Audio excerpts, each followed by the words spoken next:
ಎಲ್ಲರಿಗೂ ಗೊತ್ತಿರುವಂಥ ವಿಚಾರ.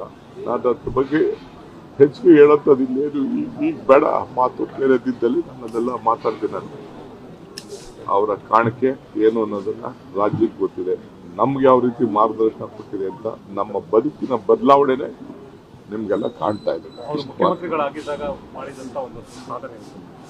ಸಾಧನೆ ನಾನು ಏನ್ ಹೇಳಿ, ಸಾಧನೆ ಎಲ್ಲ ನಿಮ್ ಕಣ್ಣಲ್ಲೇ ಇದೆ.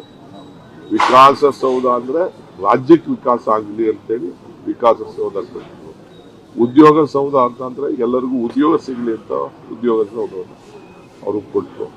ಪುಟಾಣಿ ಮಕ್ಕಳಿಂದ ಹಿಡಿದು ಬಿಸಿ ಊಟ ಕಾರ್ಯಕ್ರಮದಿಂದ ಹಿಡಿದು ರಾಜ್ಯಕ್ಕೆ ಒಂದು ದೊಡ್ಡ ಆರ್ಥಿಕವಾದಂಥ ಶಕ್ತಿಯನ್ನ ನೀಡಿದವರು. ಇವತ್ತು ಬ್ರಿವೇಜ್ ಕಾರ್ಪೊರೇಷನ್ ಪ್ರಾರಂಭ ಮಾಡಿ ರಾಜ್ಯಕ್ಕೆ ಹೆಚ್ಚು ಹಣ ಶೇಖರಣೆ ಮಾಡಬೇಕಾಗಿತ್ತು ಅಂದರೆ ಅವರು ಕಾವೇರಿಗೋಸ್ಕರನೇ ಅಧಿಕಾರನ ತ್ಯಾಗ ಮಾಡುವಂಥ ಒಂದು ಪರಿಸ್ಥಿತಿ ಬಂದಿತ್ತು.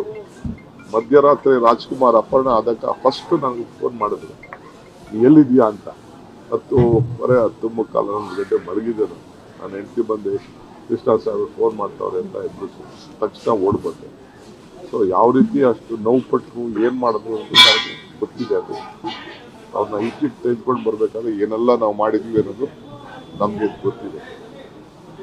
ಅಷ್ಟು ಒಂದು ಆ ರಾಜಕಾರಣದಲ್ಲಿ ಗವರ್ನೆನ್ಸ್, ಕರ್ನಾಟಕ ರಾಜ್ಯಕ್ಕೆ ಒಂದು ಗವರ್ನೆನ್ಸ್ ಅನ್ನೋ ಒಂದು ಪದಕ್ಕೆ, ಆಡಳಿತಕ್ಕೆ ಒಂದು ದೊಡ್ಡ ಶಕ್ತಿಯನ್ನ ಕೊಟ್ಟದ್ದನ್ನ ನಾವೆಲ್ಲ ಕೂಡ ಮರೀಲಿಕ್ಕೆ ಸಾಧ್ಯ ಇಲ್ಲ. ಒಂದು ಉತ್ತಮವಾದಂಥ ಒಂದು ಆಡಳಿತಗಾರರು.